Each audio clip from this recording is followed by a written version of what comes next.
Welcome back, everybody. This is Fantasera Football Week 2. We'll just go ahead and get right into it, starting with my Week 2 quarterback starts. First up, and I'm actually going to take my own advice this week because I didn't last week. Lamar Jackson is at home against the Arizona Cardinals. Last week, he completely dominated the Miami Dolphins like I said he would. I told everybody to start him, and then I went to my own lineup, and it was between him and Jared Goff, and I started Goff. Big mistake, not doing it again this week. I am starting Lamar Jackson. In week 1 against the Miami Dolphins, he completed passes to 8 different targets. He's really moving the ball around the field with that running capability as well. And he's really favoring his tight ends. So I would definitely say that if you are in a league and you have both Lamar Jackson and a Baltimore tight end, I would definitely start both of them in week 2. So yes, I am benching Goff and starting Lamar Jackson in week 2, but this does not mean that I think Jared Goff is a sit. I just have them in the same league. If I had them in different leagues, I'd be starting Jackson in one, Goff in the other. Jared Goff is at home against the New Orleans Saints in week 2. Everybody remembers the NFC Championship game last year where the Rams defeated the Saints off of the very controversial no call on the pass interference. This is a very anticipated game. Everybody's looking forward to this game. I think that with it being at home and the Rams really wanting to prove that that's not the only reason that they won that game, that Jared Goff will come out. I think it's going to be a shootout. The Saints gave up a lot of points to Deshaun Watson in week 1. I'm expecting the same. And my last start at quarterback is another one who is seeking redemption after an awful week 1. Matt Ryan will be at home against the Philadelphia Eagles. Yes, he was also terrible in week 1. I feel like he's going to bounce back, especially against an Eagles defense that gave up 380 yards and 3 touchdowns to Case Keenum. That has to give Matt Ryan some sort of confidence. Coming back to Atlanta, playing in his home stadium, I'm expecting Matt Ryan to have a good week. Starting off my quarterback sits for week 2 has to be Jameis Winston.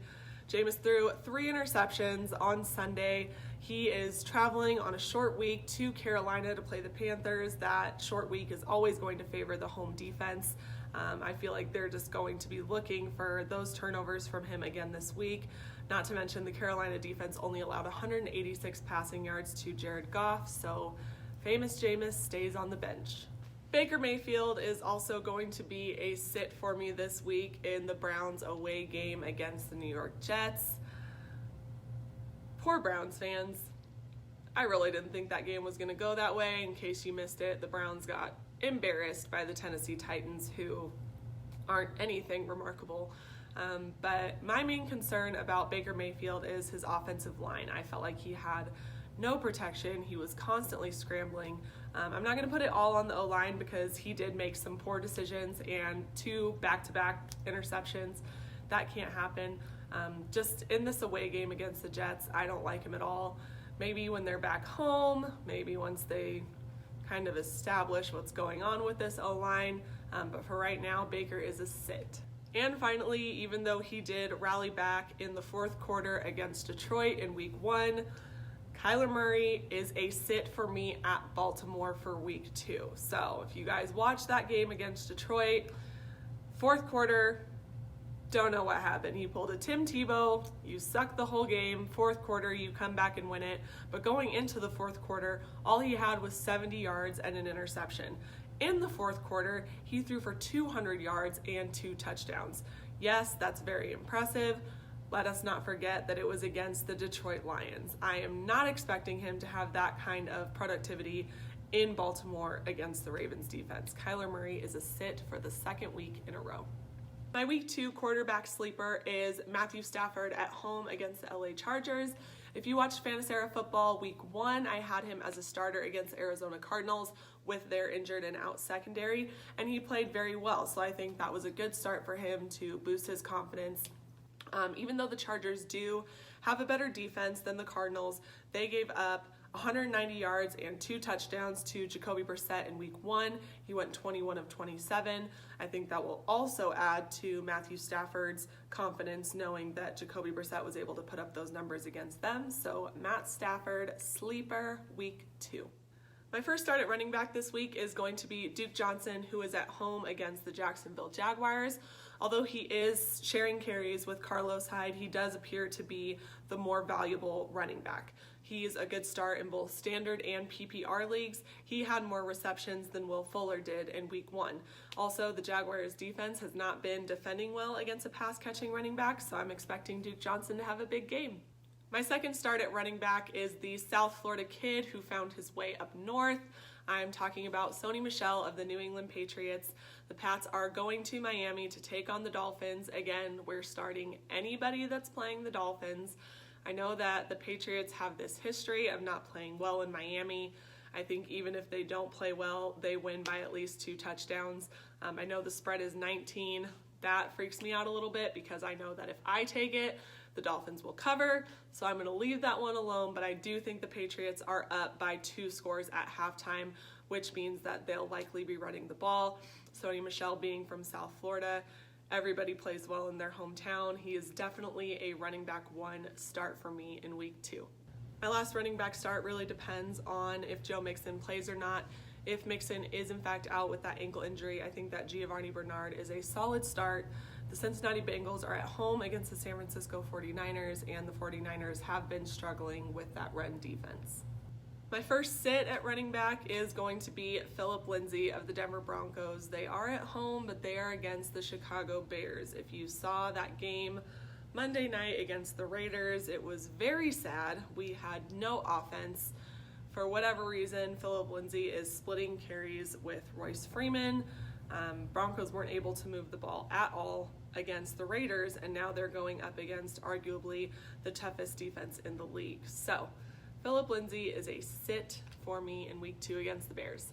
Also sitting the bench for me in week 2 is Kenyon Drake. He will be at home against the New England Patriots. First of all, if Vegas is right about this 19-point spread, I am expecting the Dolphins to be throwing the ball, not running it. Not to mention he had a mere 6 carries in week 1 against Baltimore. My final sit at running back in week 2 is going to be James Conner at home against the Seahawks.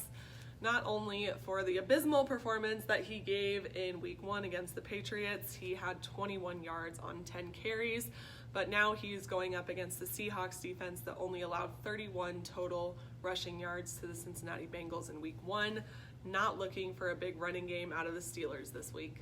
Derrick Henry is my running back sleeper in week 2. Despite him completely dominating the Cleveland Browns in week 1, he had a great game. I do just want to see some more consistency out of him.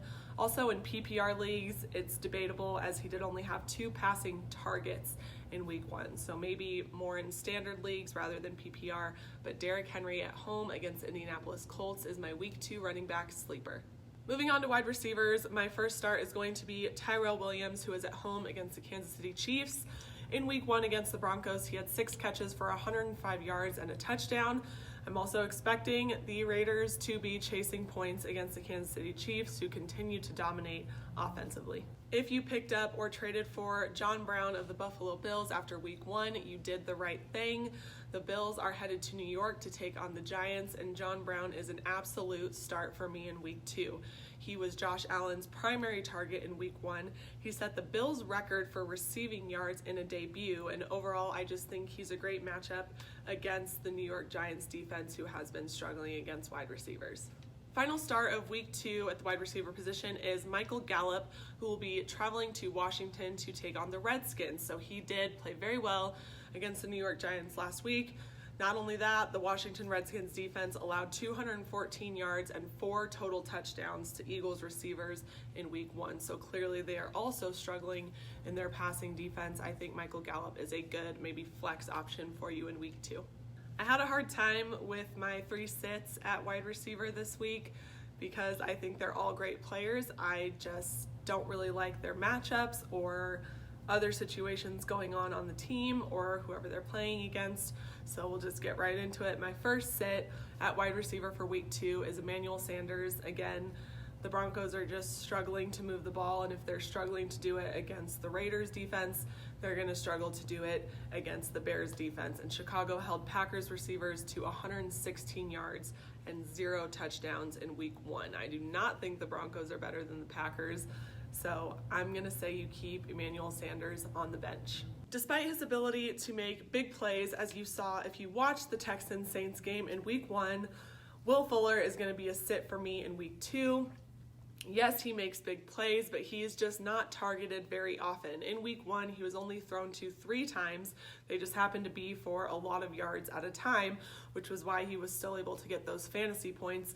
But I just think he's a risky start. Head coach for the Texans, Bill O'Brien, said that he's expecting Kenny Stills to play a bigger role as the season goes on. So for right now, I just think Will Fuller is too risky of a start. So if you can afford to keep him on the bench, I would say do it. My last sit at wide receiver for week 2 is an either or, and you guys have to pick. But believe it or not, I think you should sit either Josh Gordon or Antonio Brown, and here's why. If Antonio Brown does in fact play against the Dolphins in Miami, I don't know what kind of targets he's going to see. I don't know if he's going to find himself more open than Josh Gordon, or if Brady just feels more comfortable with Josh Gordon because he's been playing with him at least for a little while. I feel like you have to sit one or the other. If Antonio Brown plays, I almost want to say sit Josh Gordon because Antonio Brown just has this ability to get open, and especially against Miami, it's not going to be difficult. But same thing with those Patriots wide receivers. If New England does find themselves up by 19 points, I'm expecting them to be running the ball, in which case deep throws downfield aren't going to happen. So wasn't sure which one, Josh Gordon or Antonio Brown. You guys pick, but I do think one of them needs to stay on the bench as far as fantasy football. Finally, my week 2 wide receiver sleeper is Jamison Crowder. He will be at home against the Cleveland Browns. He has just turned out to be Sam Darnold's safety net. He had outstanding numbers in week 1, but I do feel like he still needs to kind of prove his value to the New York Jets to be a solid start. I am expecting him to play well, I just don't know how well, so that's why he's my sleeper. All right, so those are my start, sits, and sleepers for Fantasera Football Week 2. As always, I finish with an 8-leg parlay, so here are my picks for this week. I am taking the Cowboys -4.5, the Seahawks +4, the Saints +2.5, the Bears -2.5, the Falcons +1.5, the Texans -8.5, the Ravens -13, and the Colts +3. Thank you guys so much for watching this video. If you haven't yet, please go follow me on Instagram at FantaseraFootball2019 and subscribe to my YouTube channel. It's completely free. I truly appreciate the support. If you liked my video, share it, and I will see you guys next week.